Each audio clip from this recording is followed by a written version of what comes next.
સ્વપ્નદ્રષ્ટા, દિવ્ય સંઘ યોગી, ઋષિતુલ્ય, પૂજનીય વકીલ સાહેબની જન્મ જયંતિ નિમિત્તે યોજાયેલ ચિંતન સરિતાના 32મા સોપાનની પવિત્ર શરૂઆત જ્ઞાનદાયિની વાગેશ્વરી હંસવાહિની મા સરસ્વતીના ચરણોમાં દીપ પ્રજ્વલન કરીને કરીએ.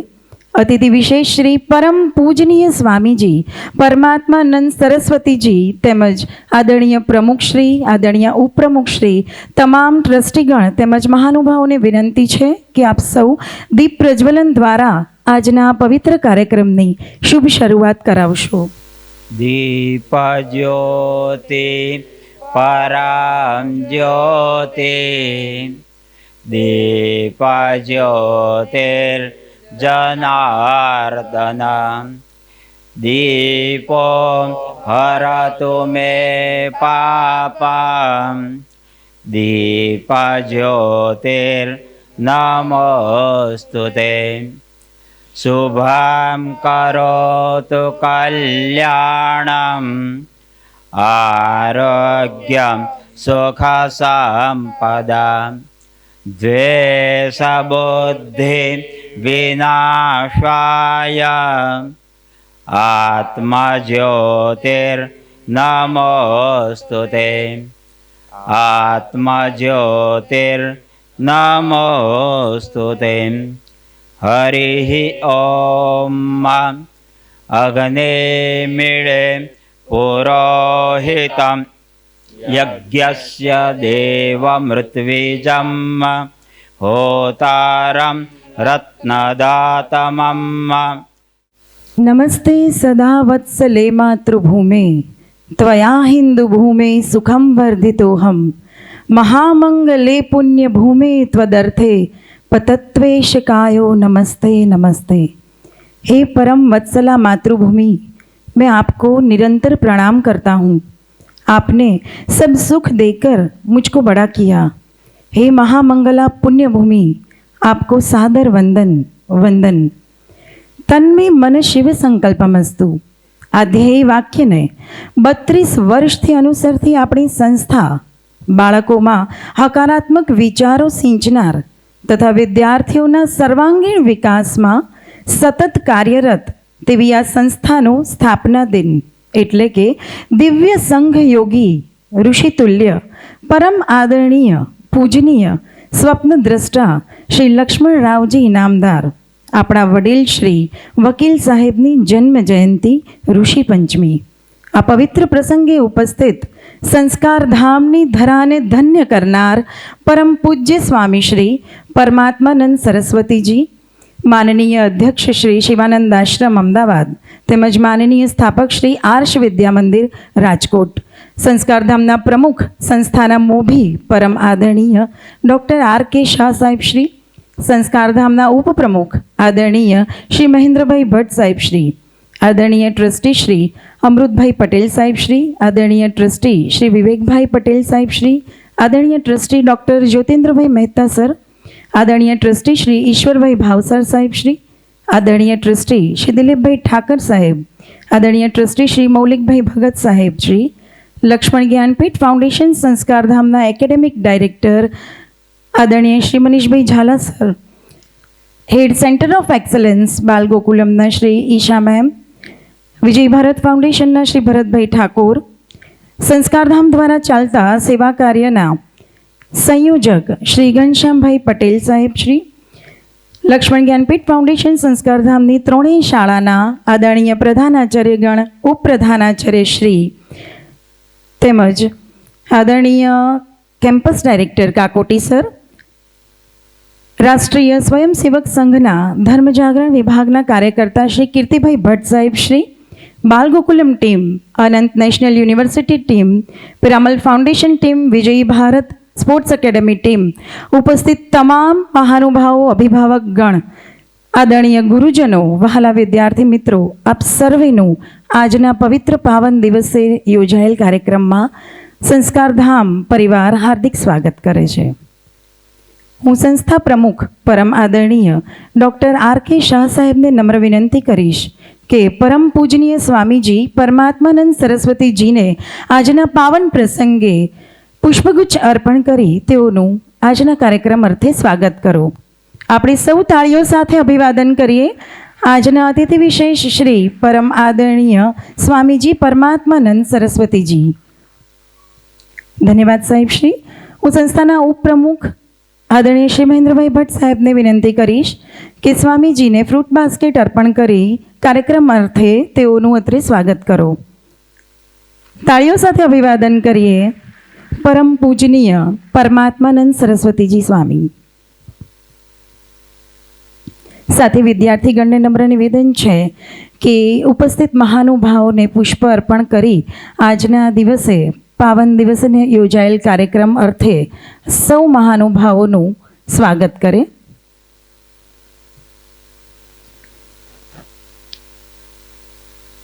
અત્રે ઉપસ્થિત પરમાદરણીય પ્રમુખ શ્રી ડૉક્ટર આર.કે. શાહ સાહેબ શ્રીનું વિદ્યાર્થીઓ દ્વારા પુષ્પ અર્પણ કરી સ્વાગત થઈ રહ્યું છે. આપણે સૌ તાળીઓ સાથે અભિવાદન કરીએ. સાથે ઉપપ્રમુખ શ્રી મહેન્દ્રભાઈ ભટ્ટ સાહેબ, આદરણીય ટ્રસ્ટી શ્રી ડૉક્ટર જ્યોતિન્દ્રભાઈ મહેતા સાહેબ શ્રી, આદરણીય ટ્રસ્ટી શ્રી વિવેકભાઈ સાહેબ શ્રી, સંયોજક શ્રી ઘનશ્યામભાઈ સાહેબ શ્રી, ભરતભાઈ ઠાકોર સાહેબ શ્રી, આદરણીય ટ્રસ્ટીગણ તમામ મહાનુભાવોનું સંસ્થા પરિવાર આવકારે છે આપ સૌને. ઈસવીસન 1982માં પ્રથમવાર અમદાવાદ નજીક મણિપુર વડ અને ગોધાવી ગામ વચ્ચે ધરતીમાના ખોળામાં સંસ્કારધામ નામના સપનાનું વાવેતર થયું. વકીલ સાહેબના હુલામણા નામથી જાણીતા એવા પરમ પૂજનીય ઋષિતુલ્ય એવા શ્રી લક્ષ્મણરાવજી ઇનામદારનો જન્મ મહારાષ્ટ્રના સતારા જિલ્લાના ખટાઉ ગામમાં 21 સપ્ટેમ્બર 1917ના દિવસે ભાદરવા સુદ પાંચમ ઋષિ પંચમીના પવિત્ર દિવસે થયો હતો. પૂજ્ય વકીલ સાહેબે તેમનું સમગ્ર જીવન દેશની આઝાદીની લડત તેમજ સમાજ સેવામાં સમર્પિત કરી દીધું અને તેમના માર્ગદર્શન હેઠળ વર્ષ 1992માં એટલે કે 32 વર્ષ પૂર્વે સંસ્કારધામનો પાયો નંખાયો હતો. આ પાવન પ્રસંગે ચિંતન સરિતાના 32મા સોપાને પધારેલ આજના અતિથિ વિશેષ શ્રી પરમ પૂજનીય સ્વામીજી પરમાત્માનંદ સરસ્વતીજી, તેઓનું દ્રઢપણે માનવું છે કે જે વિદ્યાને સમર્પિત હોય, તપને સમર્પિત હોય, ધર્મનો અર્થ કર્તવ્ય સમજે તે જ ખરા અર્થમાં શિક્ષક બની શકે. આવા દેશના પ્રખ્યાત ચિંતક, વિચારક, વિશ્વભરમાં ભારતની ખ્યાતિ પહોંચાડનાર સ્વામી પરમાત્માનંદ સરસ્વતીજી શિવાનંદ આશ્રમ અમદાવાદના માનનીય અધ્યક્ષ શ્રી છે. આપ શ્રી આર્ષ વિદ્યા મંદિર રાજકોટના માનનીય સ્થાપક શ્રી છો. આપનું વિસ્તૃત પરિચય કરાવું તો આપ શ્રી બ્રહ્મલીન બ્રહ્મસ્થિત પ્રજ્ઞ પરમ પૂજ્ય શ્રી દયાનંદ સરસ્વતીના પરમ શિષ્ય છો. હિન્દુ ધર્મ આચાર્ય સભા ભારતના કન્વીનર અને જનરલ સેક્રેટરી છો. રાષ્ટ્રીય અને રાજ્ય સમિતિઓના સામ્ય એવા પૂજ્ય સ્વામીજી આઝાદી કા અમૃત મહોત્સવના સભ્યશ્રી, મહાત્મા ગાંધીજીની 150મી જન્મ જયંતિની ઉજવણી માટેની રાષ્ટ્રીય રાજ્ય સમિતિના અધ્યક્ષશ્રી છો. આદિ શંકરાચાર્ય મેમોરિયલ ટ્રસ્ટના સભ્યશ્રી છો.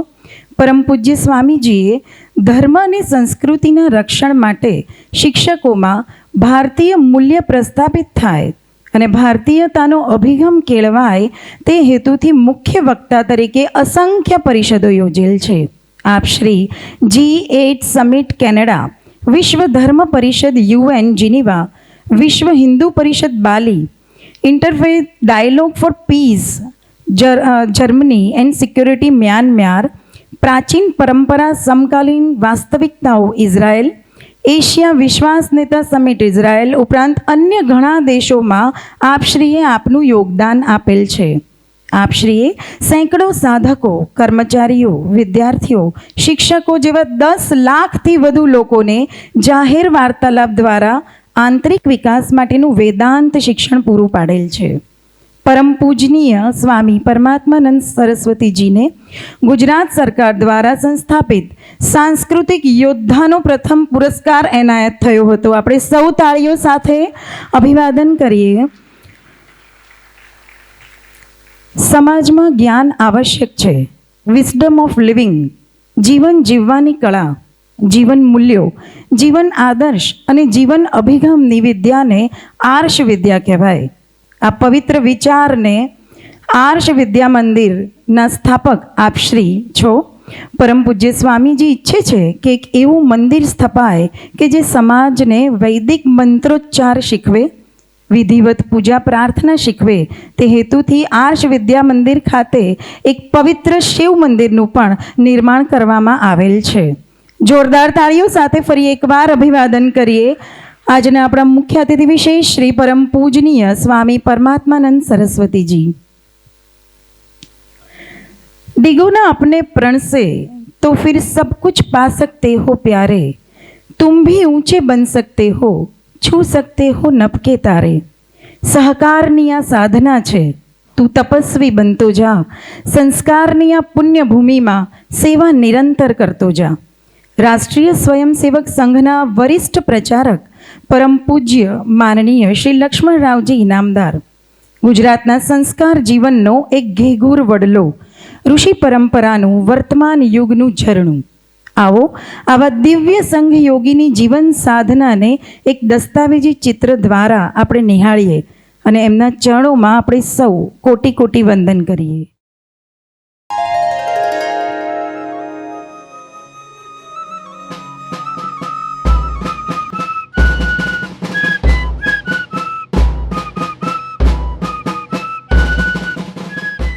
રાષ્ટ્રીય સ્વયંસેવક સંઘના નિર્માતા પરમ પૂજ્ય ડૉક્ટર હેડગેવારજી દ્વારા શરૂ કરાયેલ સતારા શાખાના સ્વયંસેવક એમના પોતાના શબ્દોમાં એમના વતનનો ઉલ્લેખ.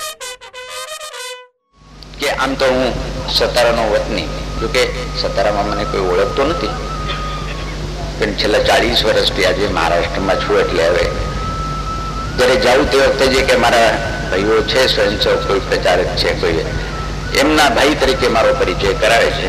પણ છો તો સતારાનો સ્વયંસેવક, એટલે નાનપણ સતારામાં ગયો. તેઓ 1942માં સંઘના પ્રચારક તરીકે નવસારી આવ્યા.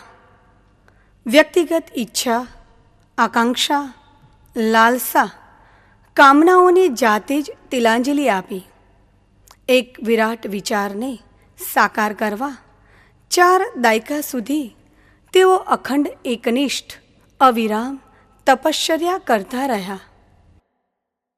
એકવડું શરીર, મૃદુ અવાજ, છતાં મક્કમ વ્યક્તિત્વ, પ્રેમ નીતરતી આંખો, આવું તો ઘણું, છતાંય વકીલ સાહેબ દૂર રહેવાનું મન થાય એવા મોટા ક્યારેય ન લાગ્યા.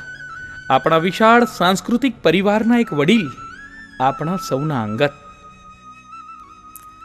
તેઓ કાર્યકર્તાઓમાં શક્તિ સંચાર કરતી નોળવેલ અને તપ્ત સમાજમાં પ્યાસ બુઝાવતી મીઠી વીરડી સમા, જાણે શાતા મેળવવાનું તીર્થ.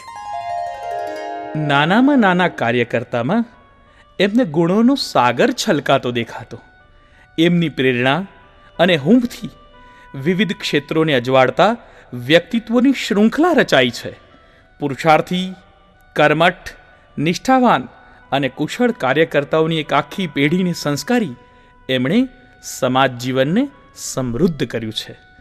નાનામાં નાના કાર્યકર્તાને એ નામથી બોલાવે, એમના પરિવારજનોને હેતથી સાંભળે અને સંભાળે. કોઈ પણ કાર્યકર્તાના પરિવારમાં મુશ્કેલી હોય ત્યારે હંમેશા રૂબરૂ કે પત્રથી આત્મીય સ્પર્શની અનુભૂતિ પહોંચાડતા. પ્રત્યક્ષ રીતે સંઘ કાર્યની જવાબદારીમાંથી અળગા રહેલા કે થયેલા સ્વયંસેવકોના પરિવારમાં જવાનું તેઓ ક્યારેય ચૂક્યા નથી. પરિવેશ ગૃહસ્થનો, પણ ખોડિયું તપસ્વીનો, ઋષિનો, ઉચ્ચ વિચાર, ઉચ્ચ ધ્યેય અને મૂલ્યોની માવજત. સતત પરિવ્રાજકની અખંડ સાધના. સંઘ યોગી સ્ફૂર્તિના ચિરંજીવ જ્યોતિપુંજ. શબ્દો નહીં પણ કૃતિની સાકાર સાધના. એમના જીવનની આગવી લાક્ષણિકતા એટલે સૂક્ષ્મ નિરીક્ષણ, અપૂર્વ ધૈર્ય, સુરેખ અને સફળ દિગ્દર્શન, સાથી કાર્યકરોના વિકાસ અને સહાનુભૂતિ માટે સદાય તત્પર. સેંકડો પરિવારો, હજારો કાર્યકર્તાઓ વચ્ચે સંગઠન દ્વારા એક ભાવ વિશ્વ રચનારા. તેઓ સ્વયં જ સેતુબંધ સ્વરૂપ આપણા વકીલ સાહેબ. રાષ્ટ્રીય સ્વયંસેવક સંઘના શિક્ષણ વર્ગમાં રાજકોટ ખાતે તેમણે આપેલા હાર્દિક ઉદ્બોધનમાં તેઓશ્રીએ કહ્યું, વિશ્વાસ રાખો કે પ્રત્યેક વ્યક્તિના અંતઃકરણમાં ભગવાન વસેલો છે. પ્રત્યેક વ્યક્તિ સંસ્કારક્ષમ છે. સારા સંસ્કાર કદી પણ એડે જતા નથી. આ ભાવના આવો આપણા જીવનમાં કેળવીએ તો પ્રત્યેક વ્યક્તિમાં આપણને ગુણ દેખાશે. આવો ગુણોના પૂજારી બનીને માનનીય વકીલ સાહેબને આપણી સાચી અંજલિ અર્પી કૃતાર્થ થઈએ. સંસ્કારધામ લક્ષ્મણ જ્ઞાનપીઠ ઋષિ તુલ્ય વકીલ સાહેબના પ્રેરણા ઝરણાને પામવાનો એક જીવંત પ્રયાસ છે.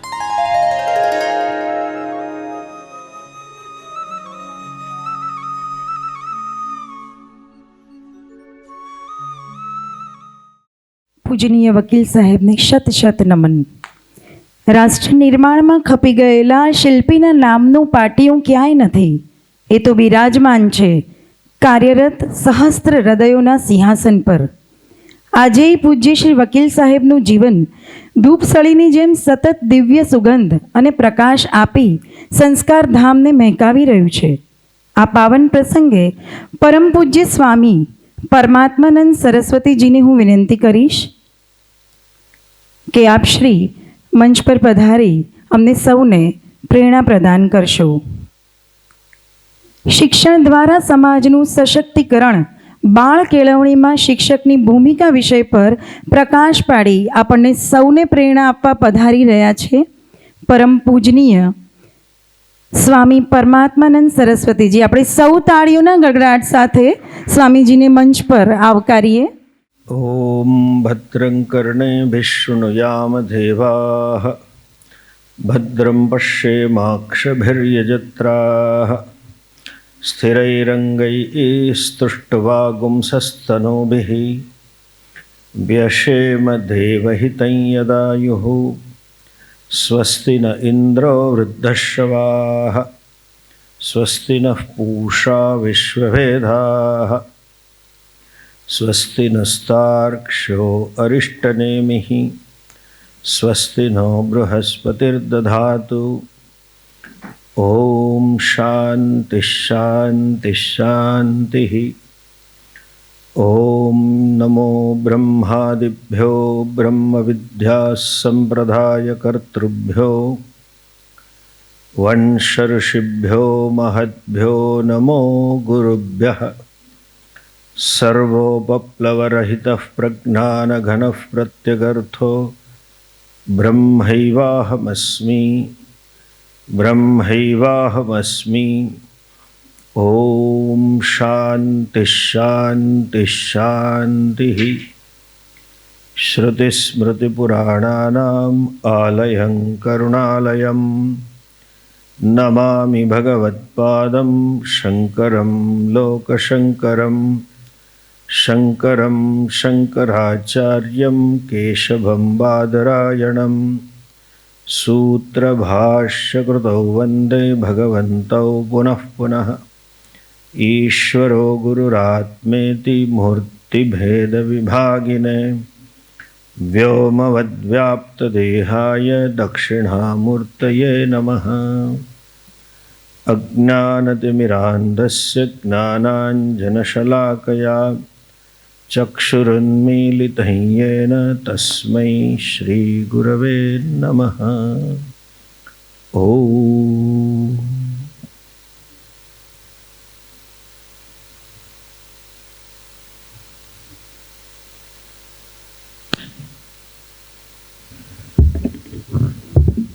परम पूज्य वकील साहेबनी दिव्य चेतना ने मारा प्रणाम. आदरणीय डॉक्टर शाह साहेब, महेंद्र भाई, सर्वे ट्रस्टीओ, ज्ञान स्वरूप सर्वे शिक्षकों, आचार्यों અને પ્રિય વિદ્યાર્થીઓ, આજની વર્તમાન શૈક્ષણિક વ્યવસ્થા અને શિક્ષક જગતની સ્થિતિ જોતા હું એમ માનું છું કે સૌથી પહેલાં એ સમજવાની જરૂર છે કે શિક્ષણ શા માટે છે. જ્યાં સુધી એનો ઉદ્દેશ્ય આપણે ન સમજીએ, જ્યાં સુધી ગંતવ્ય સ્પષ્ટ ના હોય, ત્યાં સુધી માર્ગ હંમેશા ખોટો થાય. પછી ભલે આપણે ખપાઈએ કે અમે બરાબર કરી રહ્યા છીએ. પેલી કોલંબસની વાત જેવું છે. કોલંબસ નીકળ્યો તો ઇન્ડિયા જવા, તો ઇન્ડિયા ક્યાં છે? ભારત આવવા માટે. અને ભારત ક્યાં છે કશી ખબર જ નહોતી. પછી અમેરિકા પહોંચીને એમ કે હું ઇન્ડિયા આવી ગયો ને આ દિલ્હી છે ને આ રેડ ઇન્ડિયન છે, જુદી વાત છે. કદાચ શિક્ષણની સ્થિતિ આજે આવી છે. સૌ પ્રથમ આપણે સમજવાની જરૂર છે કે શિક્ષણ શા માટે આવશ્યક છે. મનુષ્યેતર જે કંઈ યોનિઓ છે, શાસ્ત્રની ભાષામાં કહીએ તો 84 લાખ યોનિમાંથી કોઈ પણ પ્રાણી, પશુ, પંખી કશાને શિક્ષણની આવશ્યકતા છે જ નહીં. કોઈ દિવસ સાંભળ્યું કે બિલાડીઓ માટેની સ્કૂલ છે, કૂતરા માટેની સ્કૂલો છે, વાંદરા માટેની સ્કૂલ છે? જરૂર જ નથી. એના બે મુખ્ય કારણ છે. પશુ જે રીતે, જે રૂપે જન્મ્યો છે કે જન્મ્યું છે, એ મોટું થઈને એવું જ થશે. વાંદરાનું એટલે બિલાડીનું બચ્ચું મોટું થઈને બિલાડી જ બનશે. કૂતરાનું બચ્ચું મોટું થઈને કૂતરા જેવું જ થશે. વાંદરાનું બચ્ચું વાંદરા જેવું જ થશે. માણસનું સંતાન કદાચ મોટા થઈને વાંદરા જેવું પણ બની શકે, ડાર્વિનની થિયરી પ્રમાણે. એ લોકો એવું કહે છે ને એમાંથી આયા. આપણે તો ઋષિના સંતાન છીએ. એનીવે, તમારી મોડર્ન ભાષામાં કહીએ ને તો ભગવાને જે તે યોનિમાં એનું સોફ્ટવેર મૂકી દીધું છે. જેમ એકાઉન્ટ્સનું સોફ્ટવેર હોય તો તમારે એકાઉન્ટ્સના જ પ્રોગ્રામ મળે, તમે એમાં હિસાબ કિસાબ થાય. ડિઝાઇનિંગનું સોફ્ટવેર હોય તો એમાં ખાલી ડિઝાઇન જ મળે, બીજું કંઈ વધારે મળે નહીં, અને કશું ઓછું ના મળે. જે પ્રમાણે હોય એ જ થાય. ભગવાને એ લોકોને કેમ જીવવું, કેમ ન જીવવું, એનું સોફ્ટવેર આપીને જ મોકલે છે. વાંદરાના બચ્ચાને ઝાડ ઉપર કેમ સૂઈ જવું આવડે છે. આપણા 1 વર્ષના બાળકને પથારી પર, પલંગ પર તકિયા ખોસવા પડે, એ પડીને જ જતું. વાંદરાના બચ્ચાએ ફિઝિક્સ ભણવું પડતું નથી કે આ ડાળી પરથી પેલી ડાળી પર હું કૂદકો મારીશ તો મારી ટ્રેજેક્ટરી કેવી હશે, મારી વેલોસિટી કેટલી હશે, પેલી ડાળીની લોડ બેરિંગ કેપેસિટી કેટલી છે, એ બધું ગણીને પછી જમ્પ મારતો નથી. એને ખબર પડે છે કે આ મરાય ને આ ના મરાય. ગાયના વાછરડાને ખબર છે કે મારે શું ખાવું ને શું ન ખાવું. આપણે એને શીખવાડવું નથી પડતું. ગમે એટલી જંગલનો સિંહ ભૂખ્યો હશે, ગિરનારનો આપણો, ભૂખથી ખૂબ પીડાતો હશે, એને ક્યારે એવું મન થવાનું નથી કે આ ગિરનારની કેસર કેરી ચાખું તો ખરો. અમેરિકા એક્સપોર્ટ થાય છે, આખું દુનિયા કેસર ખાય છે, આજે કેસર ખાઈને પેટ ભરી લઉં. એને એવી ઈચ્છા થવાની નથી ને ખાવાનોય નથી. આ ઇમ્પોર્ટેડ જર્સી આવી હોય એનું એકચ્યુઅલી એ ગાય નથી, એ કાઉ છે. એ પ્રજાતિ જેનેટિકલી એક ભૂંડની પ્રજાતિમાંથી ઉદ્ભવેલી જાતિ છે, જેને પરિણામે એમાં દૂધ વધારે આવે છે. એની એ ચર્ચા અત્યારે હું નહીં કરું. કે આપણી દેશી ગાય હોય, ગીરની ગાય અહીં કોઈ અમદાવાદનો રબારી લઈ આવે, એની મા અને એની દાદા દાદી આખી 17 પેઢી ત્યાં જ ઉછરી હોય ગિરનારમાં. શહેરમાં એને ત્યાંથી રબારી અહીં લઈ આવ્યો, ત્યાંથી ખરીદીને. અને એ બોપલ 4 રસ્તે આટા મારતી હતી અને મેકડોનલ્ડ્સની દુકાનની બહાર હેમ્બર્ગર પડ્યું હતું. એક નોનવેજ આઈટમ છે, બ્રેડના 2 ટુકડા વચ્ચે માંસ હોય. તો એ ગાય ખાલી બ્રેડ ખાઈ જશે, માંસ તમારા માટે રહેવા દેશે, એ નહીં ખાય, ગમે એટલી ભૂખી હશે. એને ખબર છે મારે શું ખવાય શું ન ખવાય, કોનાથી ડરાય કોનાથી ન ડરાય, શું કરાય શું ન કરાય. ભગવાને બધા પ્રાણીઓને આ શિક્ષણ આપીને મોકલ્યા છે. માણસ એક એવું જીવ છે કે જેણે પોતાનો સોફ્ટવેર ઘડવાનો છે, અને જેને આપણે સંસ્કાર કહીએ છીએ, કે જેને માનવ કહી શકાય, કે માનવ ઘડતર કહી શકાય, એની વેદમાં બહુ સરસ વ્યાખ્યા છે. કોણ કહેવાય માનવ? જેના જીવનમાં મર્યાદા હોય એને માણસ કહેવાય. ફરી હું રિપીટ કરું છું, જેના જીવનમાં મર્યાદા હોય એનું નામ માણસ છે, અને એ જ સંસ્કાર આપવાના છે. બધા પ્રકારની મર્યાદાઓ, ખાવા પીવાની, ઉઠવા બેસવાની, પહેરવા ઓઢવાની, ચાલવાની, સંબંધોમાં બધી મર્યાદાનું શિક્ષણ જેને આપીએ એને માણસ કહેવાય. કેમ માણસને એવું આપવું પડે છે? મર્યાદા શું કામ શીખવાડવી પડે છે? એક સાદો દાખલો વિદ્યાર્થીઓને આપીને સમજાવું. હમણાં જ અમે વાત કરતા હતા ડૉક્ટર સાહેબને બધા કે ભાઈ 50 વર્ષ પહેલાં અમારો જ્યાં આશ્રમ છે જોધપુર ટેકરો, ત્યાં નરું જંગલ હતું. ડૉક્ટર સાહેબ કે જમીન લીધી ત્યારે કેડી હતી.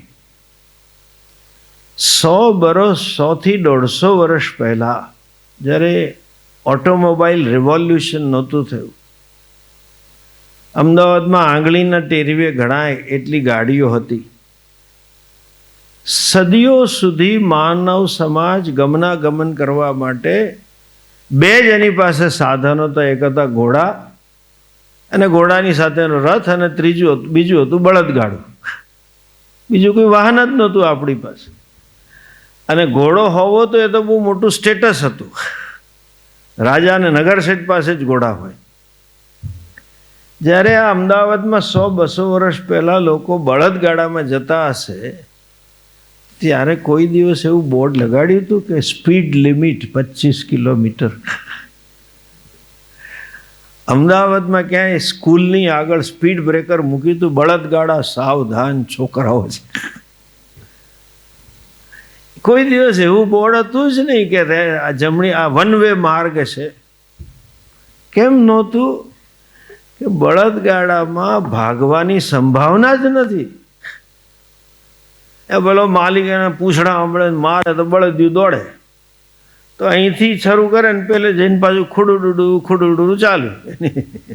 એની 3 કે 4, 5 કિલોમીટરની સ્પીડ, મેક્સિમમ સ્પીડ આવે 10 કિલોમીટર. જ્યારે ગતિની સંભાવના જ નથી તો ગતિરોધકની આવશ્યકતા નથી.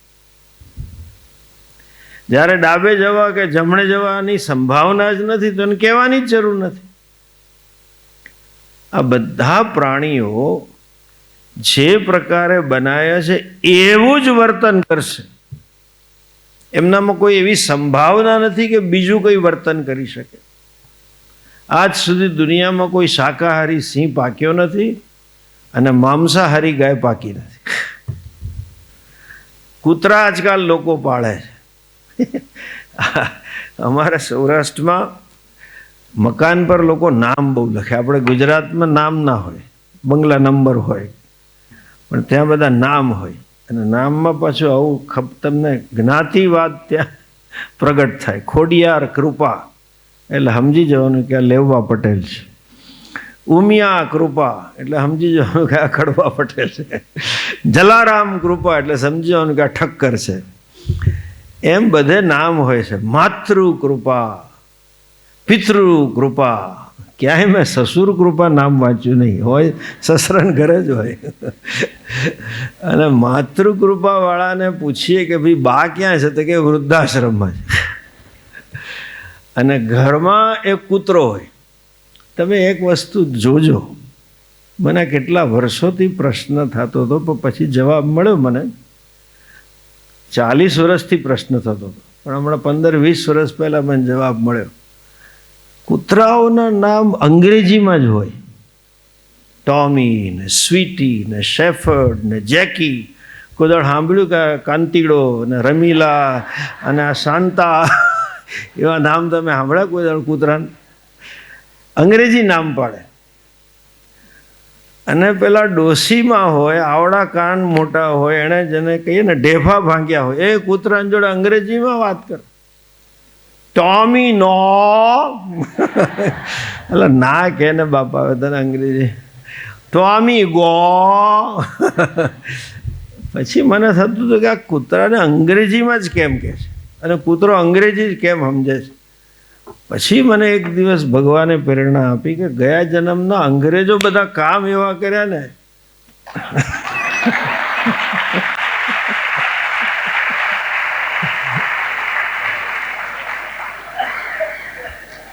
એટલે બીજી ભાષા સમજતા જ નથી.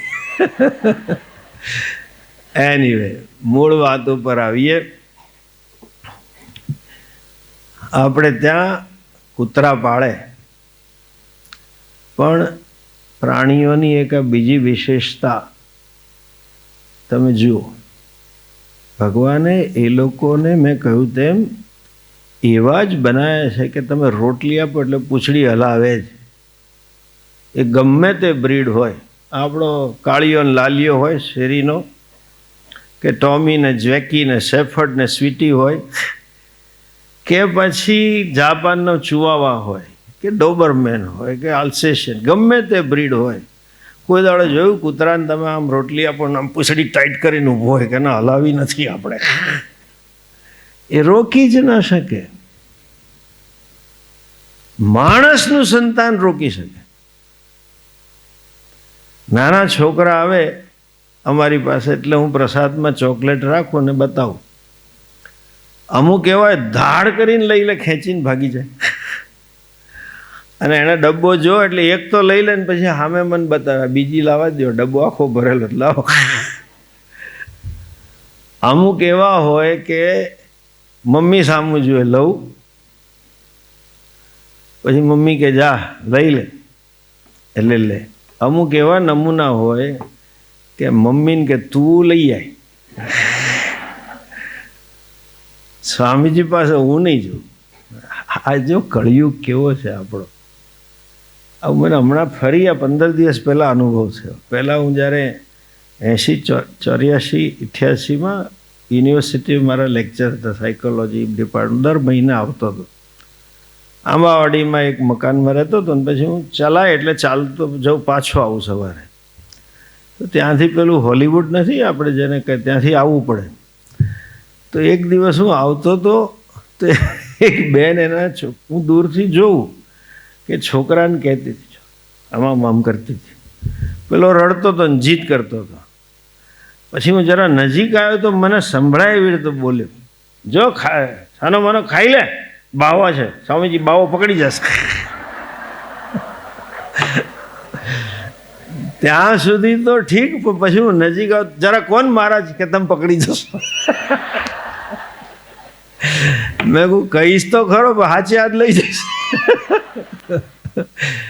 કેવું આપણું હિન્દુ સમાજનો વિચાર. એનીવે, મૂળ વાત ઉપર આવીએ.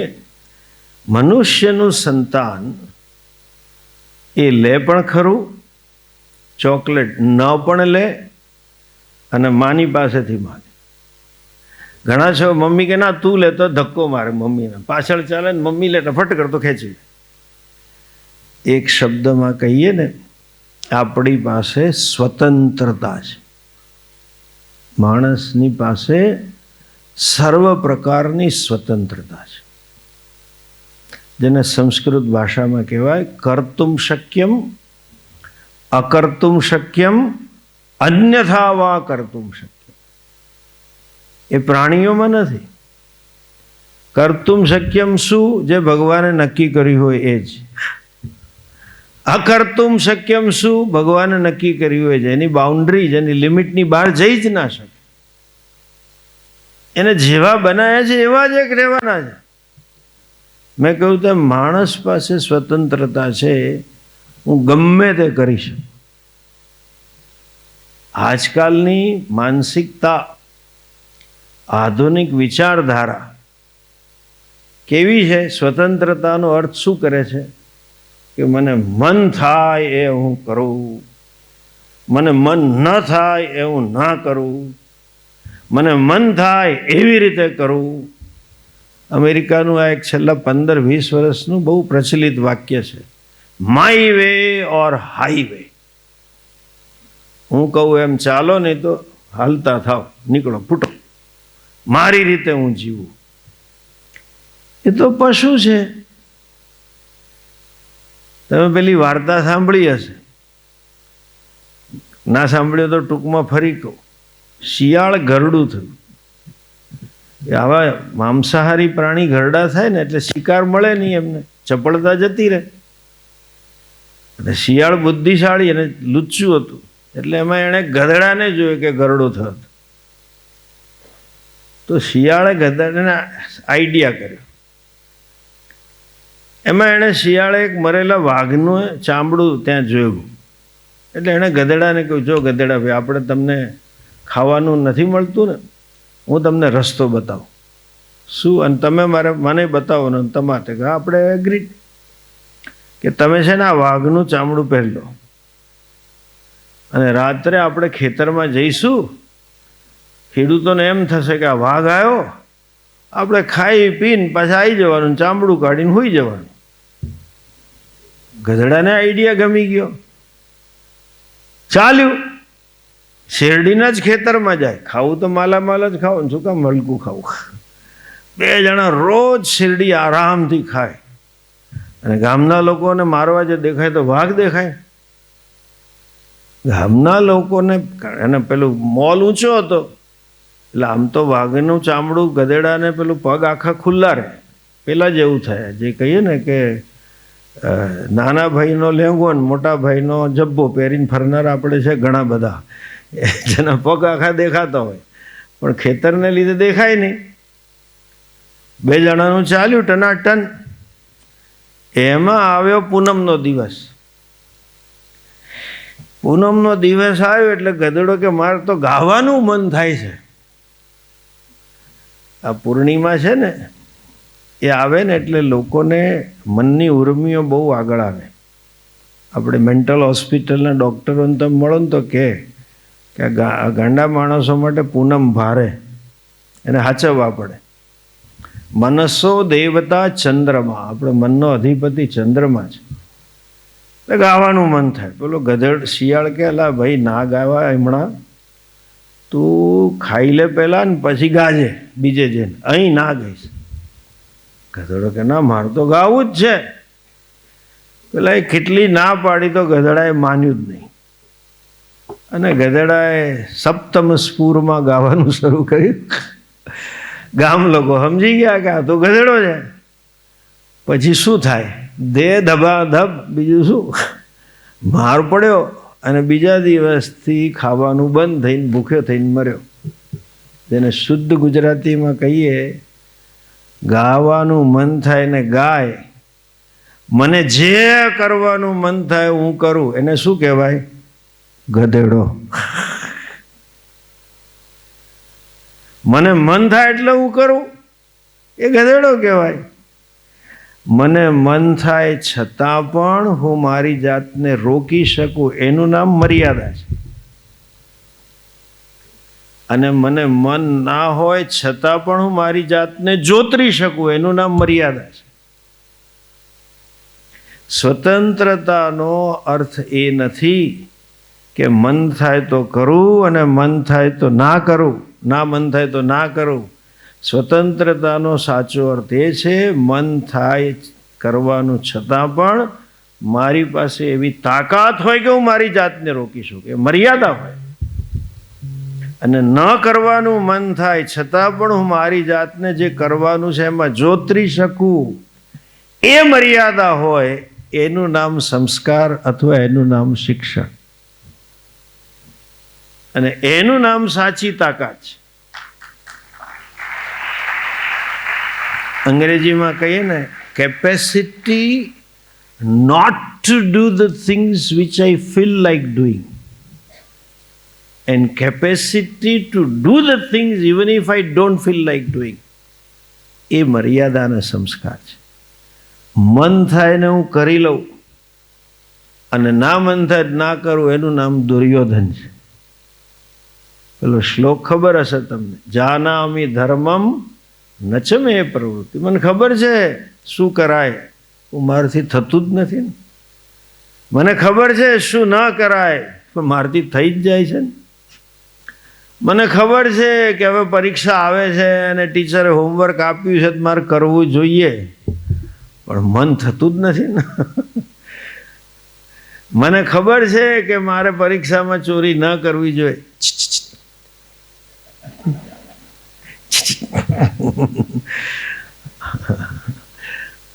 આ દુર્યોધનની માનસિકતા છે. દુઃખ સાથે કહેવું પડશે કે આજે સમાજ દુર્યોધન જેવો થતો જાય છે. શિક્ષણ એ નથી. આજની જે શિક્ષણ વ્યવસ્થા છે એમાં એક જ વસ્તુ સમાજ શીખે છે. ઘણી જગ્યાએ હું પૂછું શિક્ષકોને, બધા ડાઈ વાતો કરે. તમે જરાક ધ્યાનથી જુઓ, કેટલી બધી શિક્ષાની ડિસિપ્લિન એટલે જુદી જુદી શાખાઓ આજે ખુલી છે. અનેક પ્રકારની શાખાઓ છે. રોજ નવું આવે છે. પહેલાં તો 3-4 હતું આપણે કે એન્જિનિયરિંગ હોય ને ડૉક્ટર થાય ને BA થાય, બીજું શું કોમર્સ હોય. તો એન્જિનિયરિંગમાં કેટલી બધી શાખાઓ. પણ તમે એક વસ્તુ નોંધ કરી, અને એના પાછા દશકા આવે છે. 1960ના દશકમાં 60ના દશકમાં આખા એવું કહેવાતું હતું, બધા લોકોને શું બનવું હતું? એન્જિનિયર બનો. નહેરુ ચાચાએ સ્લોગન આપ્યું હતું, public sector undertakings are the temples of the modern India. આધુનિક ભારતના મંદિરો છે. શું છે? જાહેર ક્ષેત્રના સાહસો. એ સાહસો જ હતા ઊંધાવાળી હવા. જાહેર ક્ષેત્રના, પબ્લિક ક્ષેત્રના બધા સિવિલ એન્જિનિયર. એના પછી જમાનો આવ્યો, આપણે ગુજરાતમાં ક્રાંતિ આવી કેમિકલની 70-80માં GIDC થયા, જો વાપીમાં ને બધા ઇન્ડસ્ટ્રીયલ એસ્ટેટ થયા, બધા કેમિકલ એન્જિનિયરિંગ પર ચાલ્યા. પછી મેડિકલ ચાલ્યું, પછી વચ્ચે ઇલેક્ટ્રિકલ આવ્યું, કે ઇલેક્ટ્રિસિટીનું ચાલ્યું. હવે શું છે? ધીરે ધીરે લાંબુ નથી કરતો, પણ હવે શું છે? Data analytics, artificial intelligence. મને 2 વર્ષથી હું પૂછું છું GTU વાળાને, તો કે આ 2 ડિસિપ્લિનની શાખાઓમાં જગ્યા ફૂલ થઈ જાય છે. શેમાં? ડેટા એનાલિટિક્સ અને આર્ટિફિશિયલ. હવે કોઈને આઈટીમાં રસ ઓછો છે, કોઈને ઇન્ફોર્મેશન ટેકનોલોજીની જગ્યા હજુ ખાલી છે. આ 2 ભરાઈ જાય છે. કેમ? કે એમાં પૈસા સૌથી વધારે છે. આઈટીમાં કેમ જવું હતું એક જમાનામાં? કે નવી ક્રાંતિ આવી હતી ટેકનોલોજીની. હવે આ ડેટા એનાલિટિક્સમાં કેમ જવું છે? કે એમાં પૈસા વધારે છે. આપણું આખું શિક્ષણ અર્થોપાર્જનની ક્ષમતા પ્રદાન કરનારું છે. How to make more money, how to make more resources, એ જ આપણે સ્કૂલમાં, કોલેજોમાં, આખા સિલેબસમાં ભણીએ છીએ. અને કોઈ કોમર્સ ભણે તો કે CA થાવ. કેમ? તો કે વધારે પૈસા આવે. ડૉક્ટર થાવ, સ્પેશિયાલિસ્ટ ને સુપર સ્પેશિયાલિસ્ટ. કેમ થાવ? તો કે વધારે પૈસા આવે. આખા સમાજની માનસિકતા અર્થોપાર્જન લક્ષી છે. સૌથી વધુ પૈસા હોય. અને આદર પણ કોને થાય? કે જેની પાસે વધારે પૈસા હોય એને. છાપામાં આંકડા આવે કે દેશના સૌથી વધુ ધનાઢ્ય માણસની સંપત્તિ વર્થ 1,80,000 કરોડ છે. અંબાણીના આટલા છે, અદાણીના આટલા છે, એવા આંકડા આવે. એવા કોઈ દિવસ છાપામાં કે ન્યૂઝમાં આંકડા નથી આવતા કે આપણા દેશમાં સૌથી વધારે ગરીબોની સેવા કોણે કરી. આ દેશમાં સૌથી વધારે દાન કોણે કર્યું એના કોઈ આંકડા જ નથી. આખો સમાજ અર્થોપાર્જન લક્ષી છે અને આખો સમાજ ભોગલક્ષી છે. કોણ મહાન છે કે જેની પાસે સૌથી વધુ ભોગના સાધન છે, જેની પાસે સારામાં સારી ગાડી છે, સારામાં સારા કપડાં છે, સારામાં સારા પરફ્યુમ છે, સારામાં સારો બંગલો છે, એ માણસ મહાન થઈ ગયો. એ બધું બરાબર છે, પણ એક વસ્તુ તમે સમજો, સારામાં સારો માણસ છે એનો કોઈ માપદંડ જ નથી. અને માણસને માણસ બનાવવાની શિક્ષણ વ્યવસ્થામાં કંઈ તો કોઈ જોગવાઈ નથી. આવા દીવડા ને તારલા પડ્યા છે આપણા સંસ્કારધામ જેવા. 10મા 12માંથી ગોખાઈને ટકા લાવવાના પ્રયત્નો થાય. એને આટલા માર્ક લઈને મેડિકલમાં એન્જિનિયરિંગમાં એડમિશન અપાઈ દો, સ્પેશિયલ ટ્યુશનો એના દોડે. ગ્રેજ્યુએટ થયા પછી અમેરિકા જઈને ભણવું છે, યુકે જઈને ભણવું છે, ઓસ્ટ્રેલિયા જવું છે વગેરે. કેમ? વધારે પૈસા કમાવા છે. શેના જેવું છે ખબર છે? મને શિક્ષણની દશા જોઉં ને તો ઘણીવાર શાહ સાહેબ એક જૂની વાર્તા યાદ આવે. એક અગાથા ક્રિસ્તી કરીને એક ડિટેક્ટિવ નોવેલ રાઇટર હતી. એનો એક ડિટેક્ટિવ હતો વોટસન, એનો આસિસ્ટન્ટ, ને 2 ડિટેક્ટિવ ને એનો આસિસ્ટન્ટ હતા. એ લોકો એકવાર કોઈક આવો ચોરી કરનારો માણસ હતો, એ ગુનેગારને પકડવાનો હતો. એમની પાસે પાક્કી માહિતી હતી કે આ ગામમાં છે. તો 2 એવું નક્કી કર્યું કે સવારે 4 વાગે, એ રાતના 12-1 વાગે સુધી દારૂ પીશે, 10 વાગે ઉઠશે, આપણે 4 વાગે જઈને આક્રમણ કરીને પકડી લઈએ. ઓકે. શેરલોક હોમ્સ એનો ડિટેક્ટિવનું નામ હતું ને એનો આસિસ્ટન્ટ વોટસન. શેરલોક હોમ્સ અને વોટસને જંગલમાં તંબુ બાંધ્યો ગામની બહાર, અને 2 જણા એકબીજાને કહીને સૂઈ ગયા, પહેલાં 4 વાગે ઉઠાડતે છે, 3:30 આપણે જઈને સીધો છાપો મારશું ને પેલાને પકડી લઈશું. નક્કી થયું, એલાર્મ મૂકી દીધા. શેરલોક હોમ્સ ડિટેક્ટિવ ખૂબ ભયંકર ઊંઘમાં હતો. મધ્યરાત્રિએ પેલા વોટસને ઉઠાડ્યો આમ કોણી મારી, કે છે કે હોમ્સ વેક અપ. પેલો ભયંકર ઊંઘમાં જોરથી ફરી કોણી મારી, ઉઠ. પેલો ઘડિયાળ, it's only 1:30 AM, come on let me sleep. હુવા દે, હજુ તો વાર છે. Wake up. પેલો કે વોટ્સ ધ પ્રોબ્લેમ? શું તકલીફ છે? હુવા દે મને. કે લુક એટ ઇટ, કે જો ઉપર. તો પેલો કે શું? એટલે વોટસને એનું જ્ઞાન આપ્યું. Look what A beautiful sky. વિદેશમાં તમે જાઓ ને તો ચોખ્ખું તારાય જોવા ના મળે, વાદળ છાયું જ હોય. એટલે કે કેવું સરસ આકાશ. ઓ કે વોટ ઇઝ ધેર? એટલે કે લુક એટ ધીસ એસ્ટ્રોનોમિકલી, ફલાણા તારો આમ છે ને ઢીકણો તારો આમ છે ને બધું. પેલો શેરલોક હોમ્સ કે ઓકે, એકદમ ઠંડો રિસ્પોન્સ. એટલે ફરી પાછો વોટસન કહે છે કે હોરોલોજિકલી સ્પીકિંગ. કે ભાઈ સારું, હવે પછી કે એસ્ટ્રોલોજિકલી સ્પીકિંગ, એસ્ટ્રોનોમી, પછી એવું બધું લોજિકલી 4-5 વાર કહ્યું. કે બીજું કંઈ? એટલે પેલો કહે છે કે વાય આઈ એમ સો ઠંડ on and you are so cool. આટલું સરસ હું તને સ્કાય બતાવું, આવા તારા. હું તો કેટલા વખતે જિંદગીમાં પહેલી વાર મેં જોયું, તું કેમ કંઈ બોલતો નથી? હા, કેવું સરસ દેખાય છે. પેલો કહે છે ગધેડા, એસ્ટ્રોનોમી ને એસ્ટ્રોલોજી ને હોરોલોજી મૂક તડકે. આકાશને પેલો તંબુ ઉડી ગયો કેમ નથી દેખાતો? તંબુ જ જતો રહ્યો છે, પછી બાકીની વાત શું કરે તું? માણસ ખોવાઈ ગયો છે, પછી શું કરવાનું શિક્ષણને? You understand? આપણે ગુજરાતીમાં કહે ને, માનવી માનવી બને તો ઘણું.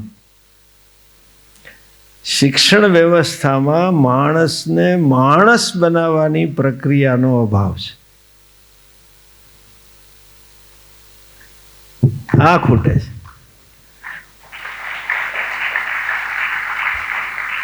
પૈસા કેમ કમાવા એ શીખવાડી દીધું છે. માણસ ક્યારે બને? એક બીજું પાસું સમજો. આપણું અસ્તિત્વ છે ને, જેને અંગ્રેજીમાં કહીએ ને સિમ્બાયોટિક છે.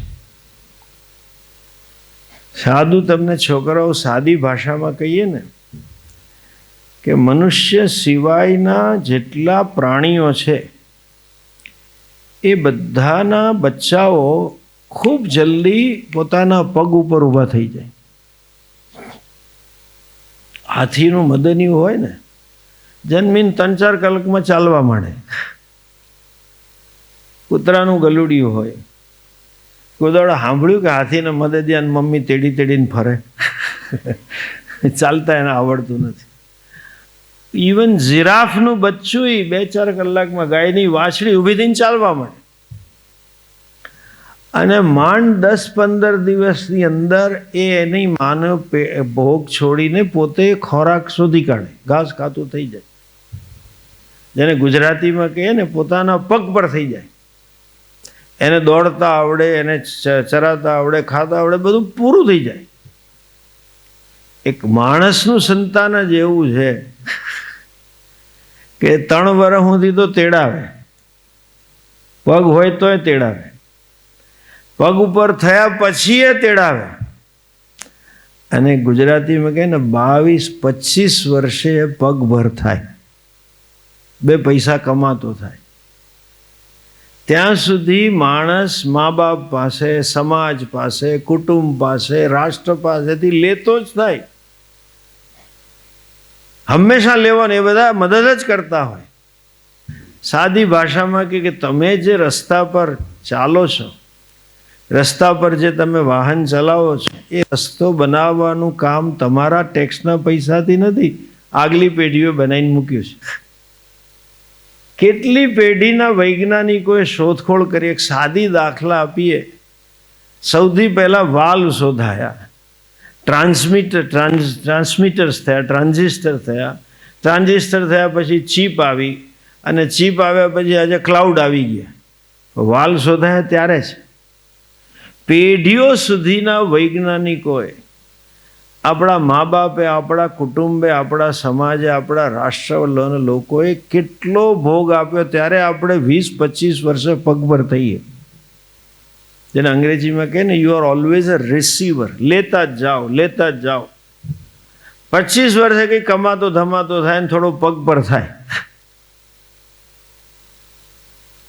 આપણે આટલું બધું સાદી ભાષામાં કહે ને, તમે સવારે ચા પીવો છો ને, આપણે તો ડેરીની કોથળીમાંથી દૂધ આવે છે.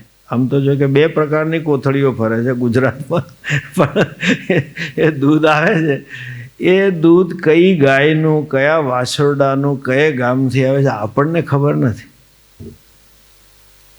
તમે જે ઓક્સિજન લો છો એ કયા વૃક્ષ પાસનો ઓક્સિજન છે, જેને કાર્બન ડાયોક્સાઇડ લીધો છે અને તમને ઓક્સિજન આપ્યો, તમને ખબર નથી ને મને ખબર નથી.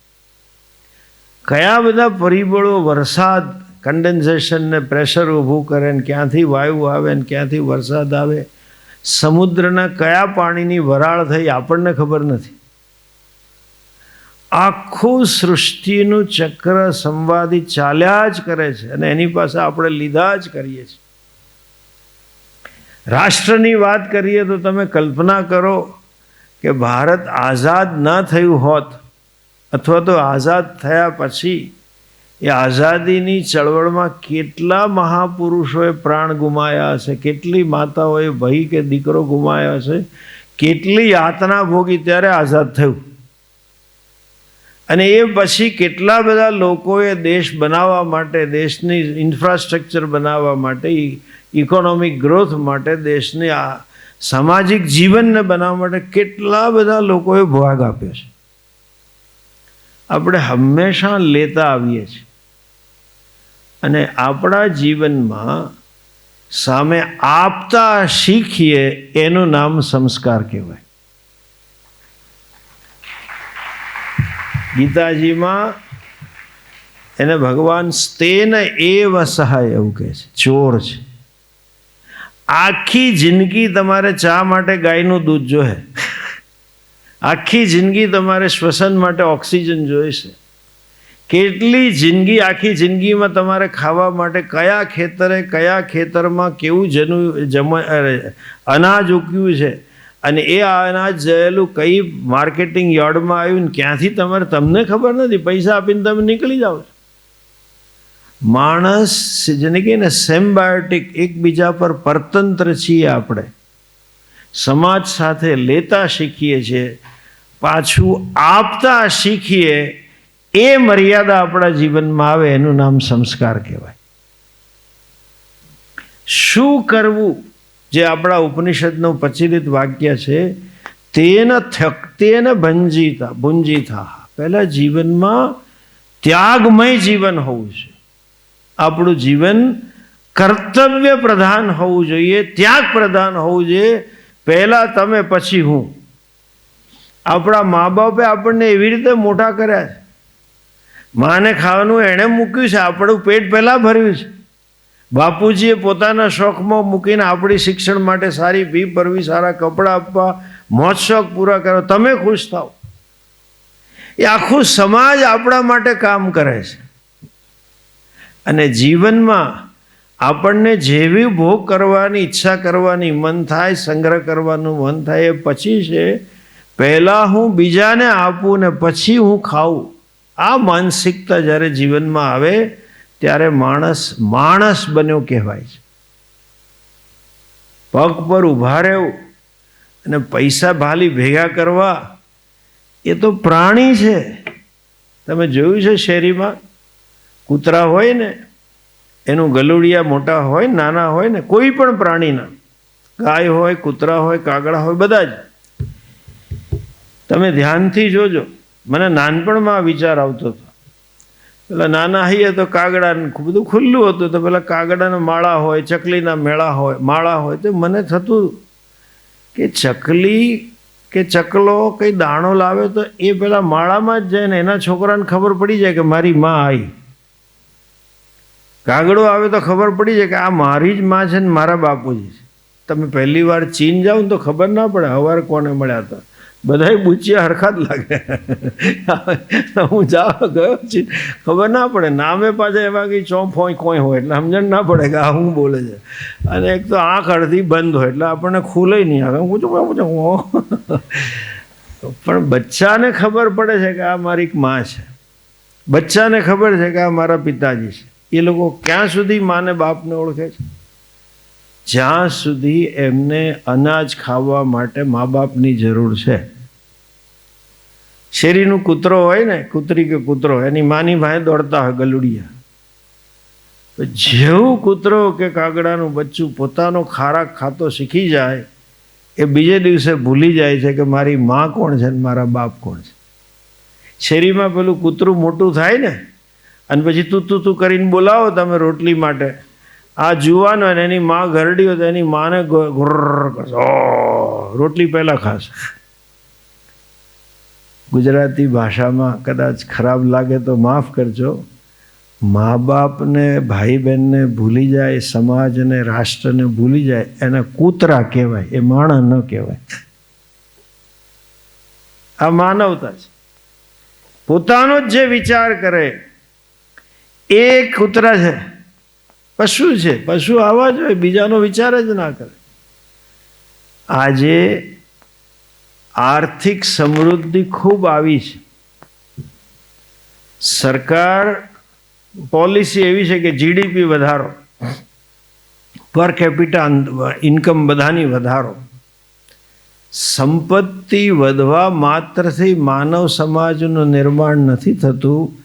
સંસ્કાર વધવા પછી જ દેશનું ને સમાજનું નિર્માણ થાય છે. આપણે 5મા નંબરની ઇકોનોમી ભલે બન્યા અને મને આનંદ છે, એનો 3રો નંબરે આવે, ચાલો નરેન્દ્રભાઈનું સ્વપ્ન છે અને હજુ વહેલું આવે. પણ 3જો નંબર આવવા માત્રથી ભારત વિશ્વગુરુ નથી બનતું. સંસ્કારિતા આવશે ત્યારે ભારત વિશ્વગુરુ બને છે. અને એ કામ સરકારનું નથી, એ કામ શિક્ષણ વ્યવસ્થાનું છે. શિક્ષણ એ છે જે માણસને સંસ્કાર અને મર્યાદા આપીને શીખવાડે. ભારતની પહેચાન જેને કહીએ, ભારતની ઓળખાણ જેને કહીએ, સદીઓ સુધી આપણા દેશની ઓળખાણ. આપ તો બધા નાના છો, બાળકોમાં બધા વડીલોને ખબર હશે. અમને કોઈ દિવસ અમારા અધિકાર શીખવાડ્યા જ નથી. તારી ફરજ છે, તારી ફરજ છે, તારી ફરજ છે, એવું શીખીને જ અમે મોટા થયા છે. એ ભારતની પહેચાન એ છે. આપણા દેશનું નામ છે ધર્મક્ષેત્ર. ગીતાજીનો પહેલો શબ્દ છે ધર્મક્ષેત્રે કુરુક્ષેત્ર. અર્થાત શું છે? ફરજને જે પ્રધાનતા આપે, કર્તવ્યને જે પ્રધાનતા આપે, માતા પિતા પ્રત્યે, સમાજ પ્રત્યે, કુટુંબ પ્રત્યે, રાષ્ટ્ર પ્રત્યે, અને એના પછી આખી પૃથ્વી પ્રત્યે, વસુધૈવ કુટુંબકમ, એ સંસ્કારને અભિગમ જેની પાસે હોય એ સાચા અર્થમાં હિન્દુ કે સાચા અર્થમાં ભારતીય છે. એ જ આપણી પહેચાન હતી. અને હજુ વધારે કહું તો આપણા આરાધ્ય દેવ રામ એટલે છે કે રામ સાક્ષાત મૂર્ત સ્વરૂપ છે. દેશનું એક ગામ તમને એવું નહીં મળે કે જ્યાં રામ મંદિર ના હોય. વાલ્મીકીમાં કહ્યું છે તેમ રામો વિગ્રહવાન ધર્મ. રામ ભગવાન ધર્મનું મૂર્ત સ્વરૂપ છે. અને ધર્મ એટલે ટીલા ટપકા નથી, ચાંદલા ટપકા કરવા, માળા પહેરવા, ગુરુજીને લાંબા પડવું, અમે તો આવાન તમે પેલા, એ ધર્મ નથી. કર્તવ્ય. ધર્મ શબ્દનો પર્યાય શબ્દ છે કર્તવ્ય, ફરજ. આપણે ત્યાં આજે પણ આપણે બોલીએ છીએ, પડોશીને ઘરે કંઈ પ્રસંગ હોય અને આપણે બહુ મદદ કરી હોય ને પડોશી આવીને આભાર માને તો આપણે બોલીએ. એમાં અમે નવું શું કર્યું? અમે પડોશી ધર્મ બજાવ્યો છે. બોલીએ છીએ કે નહીં? બોલો બોલો, હા કે ના? હા. રાજધર્મ, ગ્રહસ્થ ધર્મ, પતિ ધર્મ, પત્ની ધર્મ, કુટુંબ ધર્મ, ધર્મ પ્રધાન રાષ્ટ્ર છે. એનું નામ જ સાચું રામ રાજ્ય છે. અને એ જ સાચું શિક્ષણ છે. પૈસા કમાવાના, ભોગ કરવા, એના માટે કોઈને શીખવાડવાની જરૂર જ નથી. એ માણસોને આવડી જાય છે.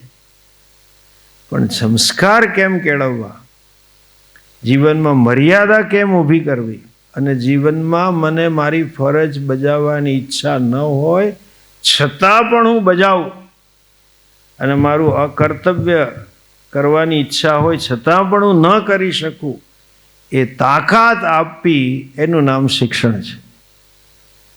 અંતમાં આપની જાણ માટે હું જણાવું, ખાસ કરીને શિક્ષકો અને વ્યવસ્થાપકના આચાર્યને, આપણે ત્યાં લગ્નની કંકોત્રીમાં એવું લખે છે કે અમારા પુત્ર ફલાણા ફલાણા, અમારા સુપુત્ર ચિરંજીવી કૌશિક કે જે કંઈ નામ, એના લગ્ન ચિરંજીવી સૌભાગ્યકાંક્ષી કવિતા સાથે આ તારીખે વગેરે વગેરે હોય.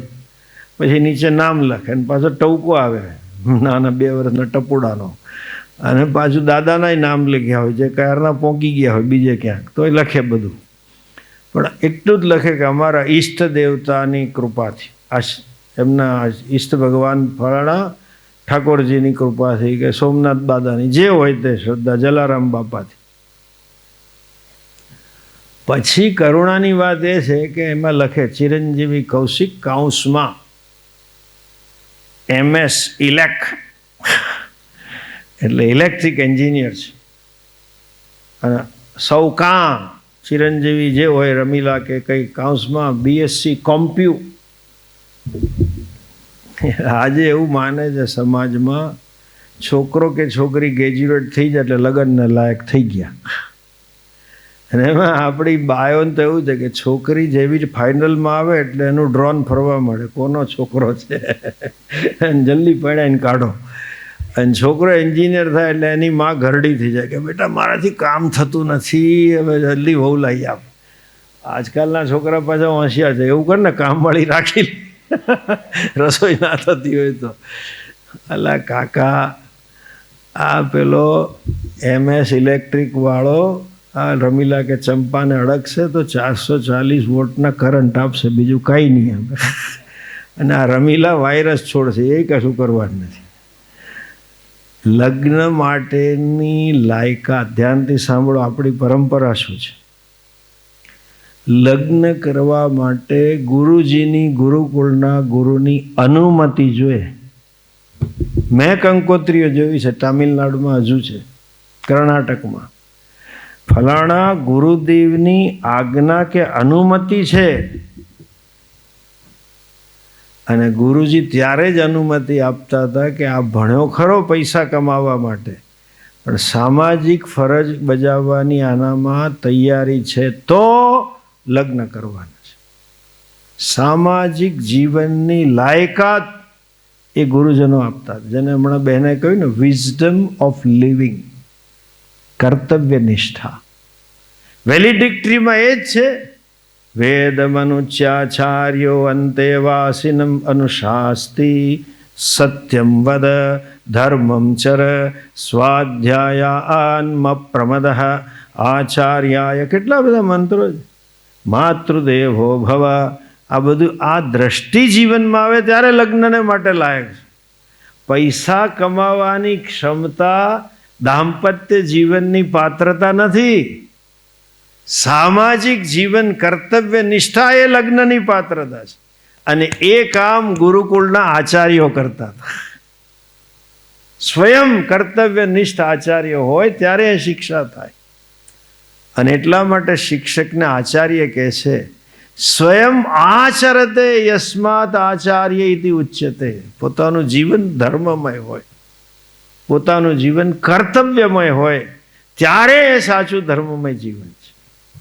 આ પ્રસંગે એટલું જ હું કહીશ વિદ્યાર્થીઓને ખાસ કે આપ ખૂબ ધન્યવાદ છો, પુણ્યશાળી છો. જો ઈશ્વરની કૃપા છે, 40-50 વર્ષ પહેલાં આવો સંકલ્પ એમના મનમાં થયો કે મારે આવી સ્કૂલ શરૂ કરવી છે, અને આટલા બધા લોકોના તપ પછી આવી સંસ્થા છે જે તમને રાષ્ટ્રભાવના, રાષ્ટ્ર કર્તવ્ય શીખવાડે છે. એ પુણ્ય છે. આપ સૌ કર્તવ્યનિષ્ઠ થાઓ. રાષ્ટ્ર પ્રત્યેની ભાવના ખાલી ભૌગોલિક રાષ્ટ્ર નથી, એ રહેનારી પ્રજાનું સમર્પણ રાષ્ટ્ર બનાવે છે. આપ સૌ એવા સમર્પિત કર્તવ્યપરાયણ નાગરિક બનો, એ જ અપેક્ષા સાથે. અને શિક્ષકો તમારા, જે આજનો વિષય છે, એનું ચરિત્ર જેવું હોય કે જે એને પ્રેરણા આપે. બાળકોને અભ્યાસક્રમ કરતાં શિક્ષકનું ચરિત્ર જીવન પરિવર્તન આપશે. એવી કર્તવ્ય નિષ્ઠામય જીવન આચાર્યોનું થાય. અને આ સંસ્થામાંથી બીજી સારી શાળાઓ પ્રેરણા મેળવે, જેની આજે જરૂર છે ભારતને. અને આપણે આપણા દેશને વિશ્વગુરુ બનાવવા માટે કર્તવ્યબદ્ધ થઈએ. આપણું રામ રાજ્ય કે દેશ આખો ફરજને સમર્પિત હતો, એવું રાષ્ટ્ર આપણે બનાવીએ તો દેશ સુખી થશે, દેશ સર્વશ્રેષ્ઠ થશે.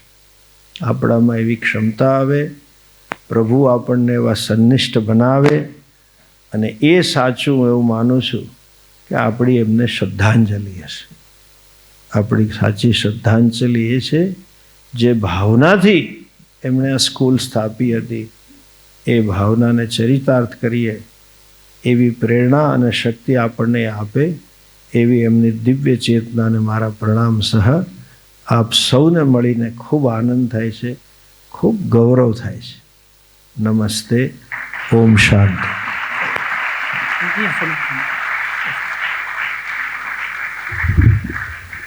પૂજ્ય સ્વામીજી, આપશ્રીએ ખૂબ જ હળવી શૈલીમાં અમને સૌને માર્ગદર્શન આપ્યું. સ્વયં સંયમ, સંસ્કાર તત્વ અને શિક્ષણ જેવા પાસાઓથી વિકાસ સાધી શકાય તે આપશ્રીના માર્ગદર્શન દ્વારા અમે જાણી શક્યા. હું માનવી માનવ થાઉં તો ઘણું, એ ઉક્તિને સાર્થક કરતો એક પ્રસંગ યાદ આવે. એક શિક્ષકે એક કાગળ ઉપર ભારતનો નકશો દોર્યો અને પછી તેને અલગ કરી દીધો. એક વિદ્યાર્થીને પૂછ્યું, તું આને ગોઠવી શકે? વિદ્યાર્થીએ કાગળને ઊંચો કર્યો, ઊંધો કર્યો અને એમાં એક જાહેરાતમાં માણસનો ફોટો હતો.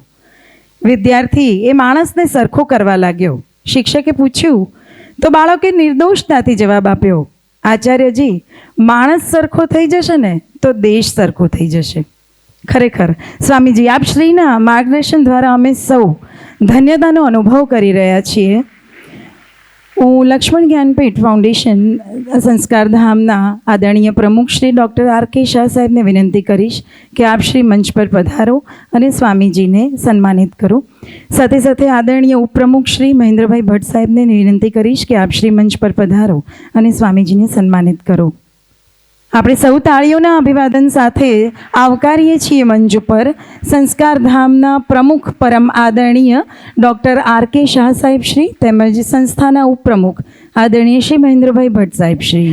હું સંસ્થાના પ્રમુખ પરમ આદરણીય ડૉક્ટર R.K. શાહ સાહેબ શ્રીને વિનંતી કરીશ કે પૂજ્ય સ્વામીજી પરમાત્માનંદ સરસ્વતીજીને શાલ અર્પણ કરી તેઓનું આજના પવિત્ર કાર્યક્રમ અર્થે સન્માન કરે.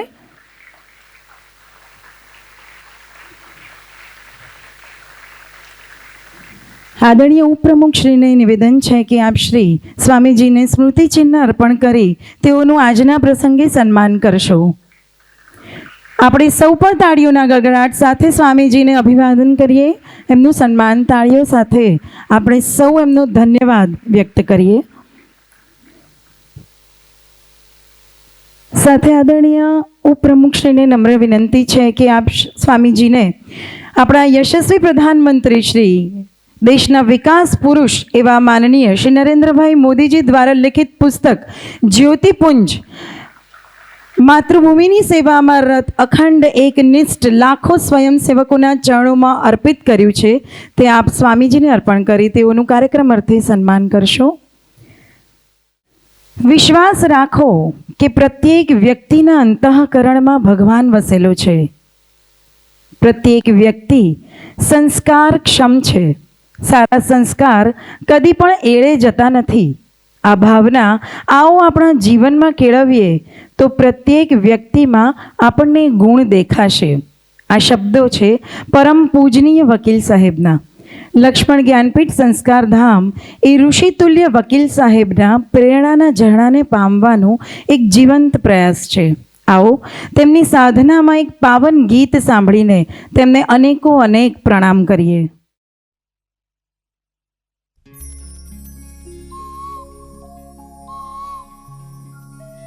આજે ઉગ્યું નવલું પ્રભાત,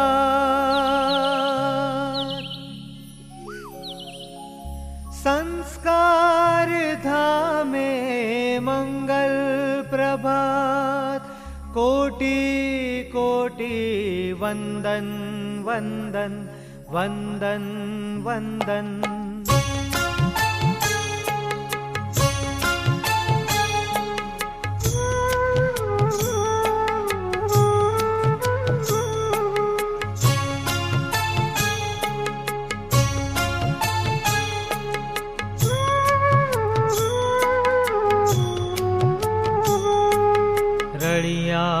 રળિયામણિયા ધરતી ઉપર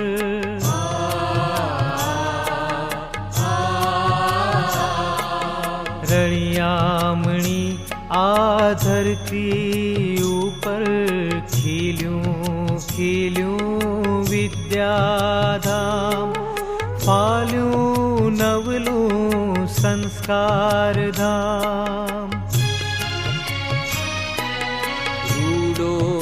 અવસર ઋષિ પંચમીનો કોટી કોટી વંદન વડીલને.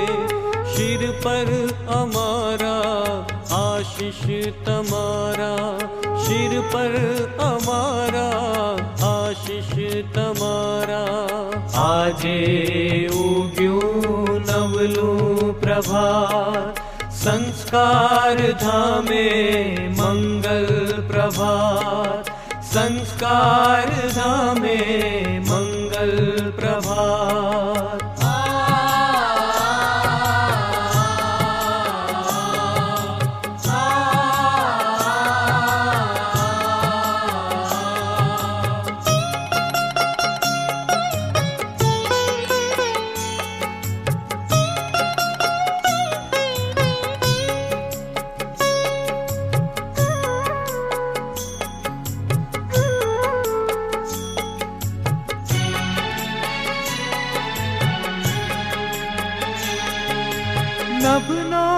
चंदरवो मस्तक ऊपर,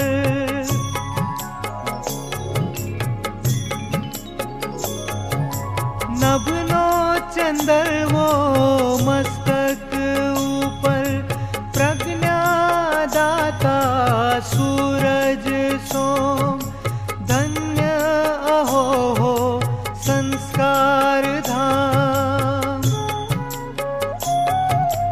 माता पिता बंधु भगिनी सरीखा, गुरुजन पाम्या अमे सौ अनोखा, मंजिल उजड़ी थाशे अमारी, मंजिल उजड़ी थाशे अमारी।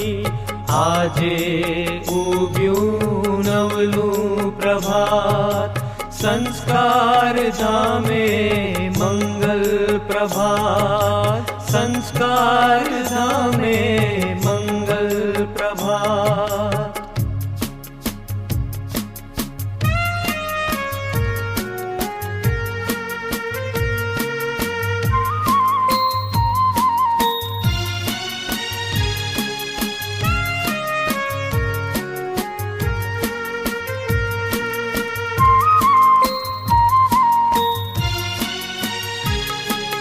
त्याग्या जेणे निजना सुखोने, परमारथना पंथे जीवनने।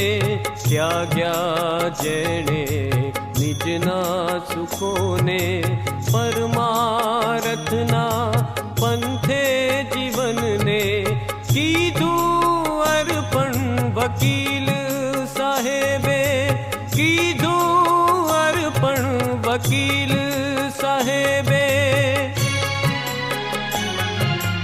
અપવંદનાનો અમૃત મહોત્સવ, દિશે લઘુ કુંભ મેળાશોત્સવ।